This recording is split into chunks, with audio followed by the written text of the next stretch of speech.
Hello and welcome. This is Jerome Shaw, host of the Open Palm Podcast, motivator, meditator, coming at you with another message from this beautiful book. It's by William Walker Atkinson, and the book is called The Law of Attraction, The Power of Thought in Manifesting Your Life. And I read this passage in this chapter called The Process of Reproduction, thought waves and their process of reproduction, how thought waves can reproduce themselves, right? How the thoughts that you think can affect everyone else. And also, not only can it repel, but it can also attract. For the thoughts you put out always come back, right? As a matter of fact. So, to be more exact, in this process of reproduction, there's a passage in this chapter that says, we attract to us the thoughts of others who are on the same level of thought. Almost like you think water, how water seeks its own level, right? Water will fill in the space until it seeks its own level, and how oil doesn't mix with water. So it's not at that same level of thought. So we attract to ourselves the thoughts of others who are on the same level of thought. The one who thinks at the vibration of success will be in tune with the minds of others thinking at the same vibration. They will help the person, and that person will help them. The one who allows their mind to dwell constantly upon the thoughts of failure brings themselves in close touch with the minds of other people who dwell in that realm, and each will tend to pull the other down even further, kind of like crabs in a bucket, right? The one who thinks that all is apt to see evil everywhere and in everyone, and will be brought into contact with others who will seem to prove their theory. And the one who looks for good in everything and everyone will be likely to attract to themselves the experiences and people corresponding to their thought. In other words, we generally see that for which we look. Another way to say this could be like beauty is in the eye of the beholder. Two people could see a sunrise, and one person is like, well, so what? And the other person is like, it's beautiful. Can you not see it? Right? Two people could be in a museum walking around looking at paintings and sculptures and works of art. One person could see something totally different than the other person standing right next to them. They're in two different thought fields, two different frequencies, two different levels of vibration. They have a sensation, but they have different information streaming through because it's being filtered by the thoughts within me and you, right? We have this same filter within each of us too. And it influences and impacts all that you do. So this reminds me of how I came into contact with the concept of breatharianism and pranic living. I was in a monastery with Burmese monks and nuns from Myanmar, or they would call it Burma, but we call it Myanmar today. And they were teaching me meditation. They were teaching me relaxation. They were giving me information on why we suffer and all sorts of things that has to deal with the mind and just the human being, this existence and what we're here to do, karma and the 8 precepts and all of these things that we were learning. But they also had a girl there named Ellie, and she told me randomly one day, because I was already heading down this way. My thought vibration were already going in a direction. And she said, hey, Jerome, don't you know that there's people who don't eat? We even had an Italian nun who came over here, and yeah, she knows these people. She's one of these people. She doesn't eat. There's people that don't eat or drink. I said, what? And instantly, I was put in a different thought vibration. All it took was an idea.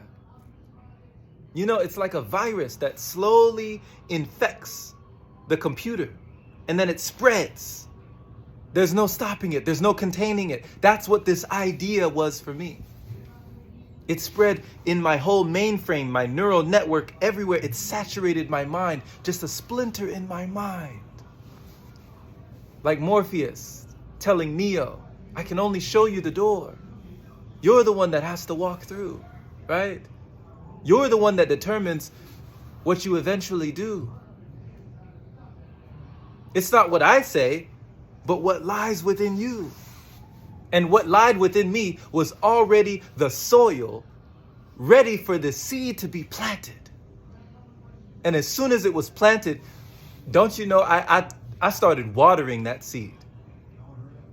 I said, what do I need? What do I need to know? What do I need to find? Where do I take the time to realign and redefine these old programs? And I started going online and I started discovering that what she said was true. I started finding these people that were calling themselves breatharians, that were on the breatharian path, that were living on light, living on energy, eating the sun gazing, meditating, congregating in different places all over the world, almost like a light grid. And I felt like a kid. Once again, like I had just been dropped all this candy or a present, right?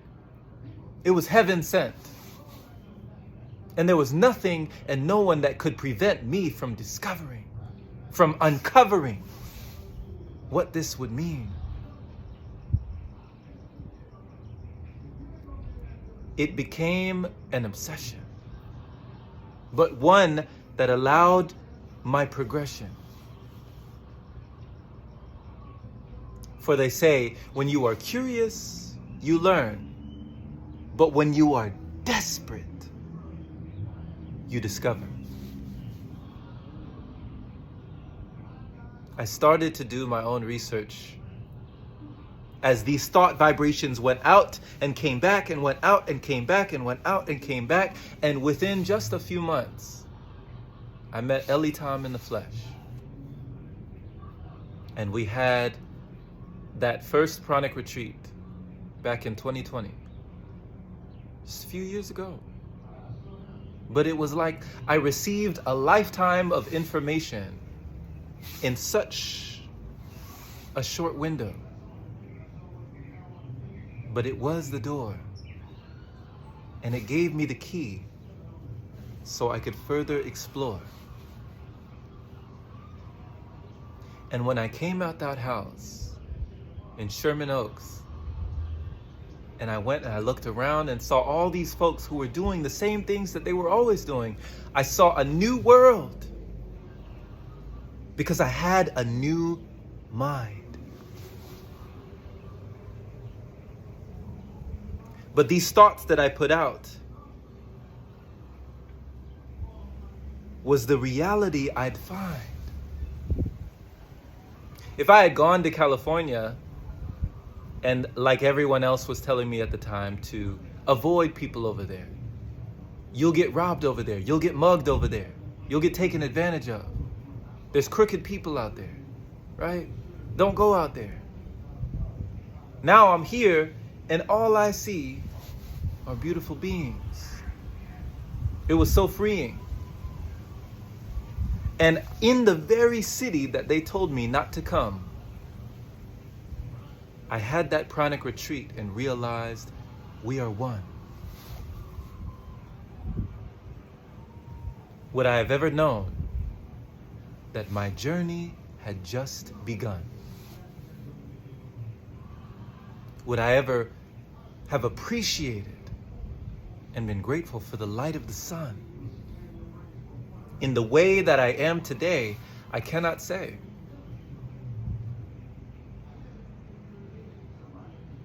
But I'm so thankful that it is now. So as you are discovering why or even discovering how you can walk your path, You have so many questions that need to be asked. But realize that this too shall pass. If you continue to hold the thoughts, you'll continue to bring things in your field. The more that you understand, the more that you heal, the more that you let go, the more is revealed. So blessings, my friend. Namaste once again. Enjoy every minute, every moment you spend. Keep putting out the vibes you want to attract. And remember, these things are always coming back.